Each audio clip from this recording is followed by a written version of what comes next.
শফিক, হ্যাঁ বলুন ম্যাডাম। শ্রাবণী তুমি এখানে? কেন অবাক হচ্ছো? আমিও তোমাকে দেখে অবাক হচ্ছি।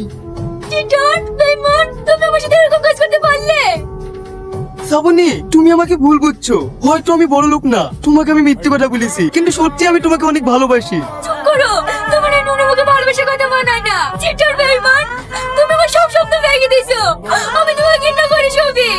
শ্রাবণী আমি চিটার না, আর আমি তোমার সঙ্গে বেইমানিও করিনি। হয়তো আমি কোটিপতি না, সামান্য সিকিউরিটি গার্ডের চাকরি করি। ছি! তুমি আমাকে ছেড়ে যেও না শ্রাবণী, তুমি আমাকে ছেড়ে যেও না। তোমাকে ছাড়া আমি মরে যাবো শ্রাবণী। কি রে, এ আমি কি শুনছি? তুই বলে সিকিউরিটি গার্ডের কাজ ছেড়ে দিয়েছিস? হ্যাঁ আব্বা। আমি জানি তুই একটা কাজও মন দিয়ে করবি নি।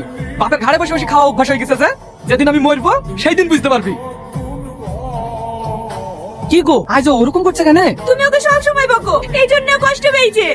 আমি ওকে বকতে চাইনি গো, আমি যে ওকে কোনো একটা কাজে লাগাবো সেই ক্ষমতাটাও নেই। তাই আমি ওকে বকি, ও যেন নিজের ভবিষ্যৎটা নিজে তৈরি করে নিতে পারে। আমি ওকে অনেক ভালোবাসি গো। টিটন বেঈমান, আমি তোমাকে ঘৃণা করি শফিক, ঘৃণা করি। হ্যালো শফিক। হ্যাঁ ইয়াসিন বল। আমি বিদেশ থেকে কালকেই বাড়ি এসেছি, আমি তোর বাড়ির সামনেই দাঁড়িয়ে আছি, তুই বাড়ি আয়। দাঁড়া আসছে। তুই গাড়িতে চাপ, আজ তোকে একটা সারপ্রাইজ দেবো। কি সারপ্রাইজ? আরে তুই চাপ তো। এই দেখ, এইটা আমার হবু বউ শ্রাবণী, আমার বেস্ট ফ্রেন্ড শফিক।